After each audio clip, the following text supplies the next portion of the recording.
made it onto the Air Canada shipping scales, where we loaded our 2 suits and 2 helmets and strapped them to the bike. I was able to strap this gray duffel on the bike as well, which left the 2 dry bags and our tank bag as our carry-on luggage. We tipped the scales at 332 kilograms, which is about 30 less than our target weight. We then had to wait for a cab that would bring us to the front side of the airport.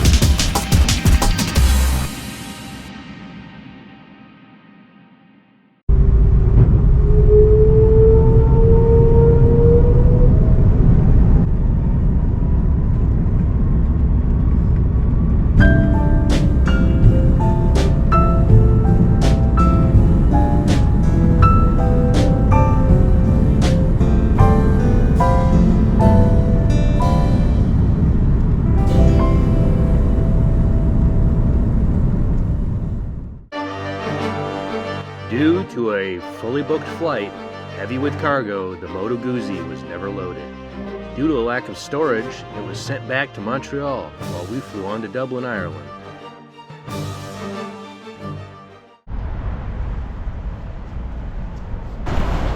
Alright, let's give a little update. By the time you see this, a lot has happened. A lot has already happened. On Wednesday, we flew into Dublin. Everything went well. The bike was on the plane from Montreal to Toronto, and then we flew from Toronto to Dublin. However, when we got in at about 8 in the morning here in Dublin, we went to find that our bike was not on the plane. It got bumped because the plane was overloaded, and so it actually went back to Montreal. They didn't have a storage facility apparently in Toronto. So it went back to Montreal. So we stayed in this hotel here, which was fine. And the next day, we had a lot of communication with the shipper. And Colin was his name. And he was very helpful and told us it would be in sometime late morning on Thursday. Which it was.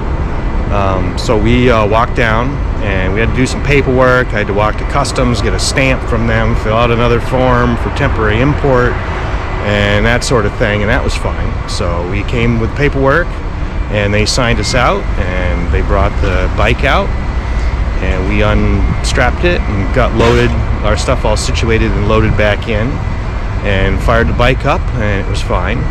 It was quite low on fuel though, and as we started heading out of the parking lot, right in the middle, we pull out of traffic right in the middle, and the bike dies. And it's given all sorts of flashy warning lights and, you know, the service message and all this stuff. And so we're on the side of the road. We kind of push it off to the side. And I went through all the fuses. Nothing was blown. And at a certain point, it fired up again. So we hopped back on and pulled back out into traffic, and it died again. So at this point, there was a relay up front that was clicking away like mad when the ignition switch was on. So I pulled that out of there and unplugged it and plugged it back in. It kept clicking, unplugged it, jiggled it around. Well, it stopped. It stopped. And then once it stopped clicking, the bike would start up again. And then as soon as we start pulling away, it would die. So it seemed like it was out of fuel. By this time, we'd gotten the bike sort of coughing and sputtering across the street and back to the hotel that we'd just left. And so I proceeded to walk around the block and find a gas station and get a gas can, a petrol can, and get it filled up with about 4.5 liters of fuel, and walk back here, put fuel in it, and it fired right up. And it was running pretty poor, but it smoothed out. And we figured, oh great, we'll go in, have some lunch, and then we'll get ready to leave for good. So we suit up, get back on the bike, and it dies.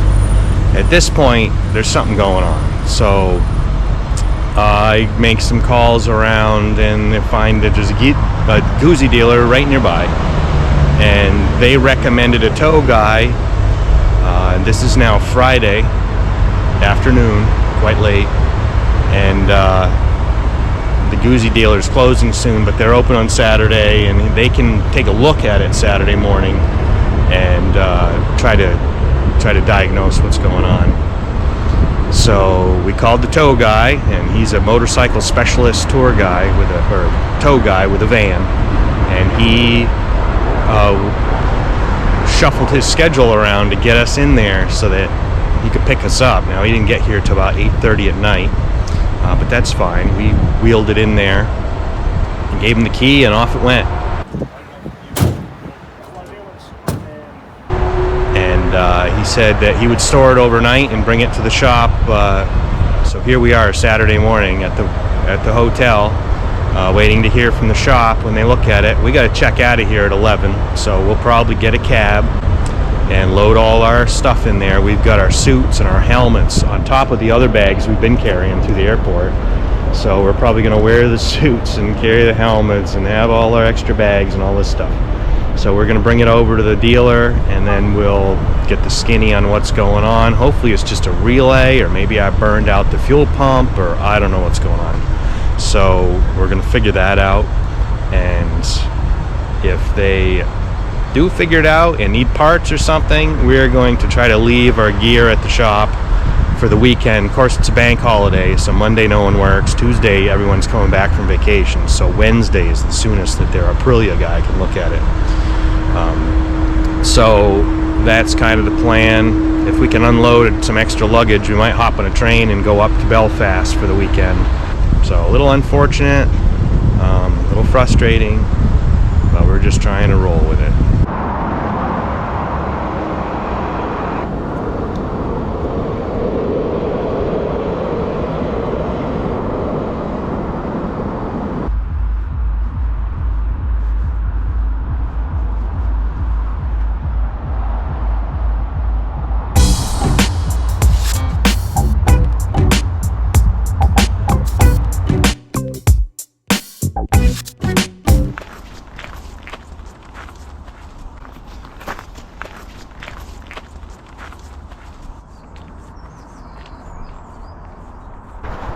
I gotta say, this is the nicest part of the walk yet.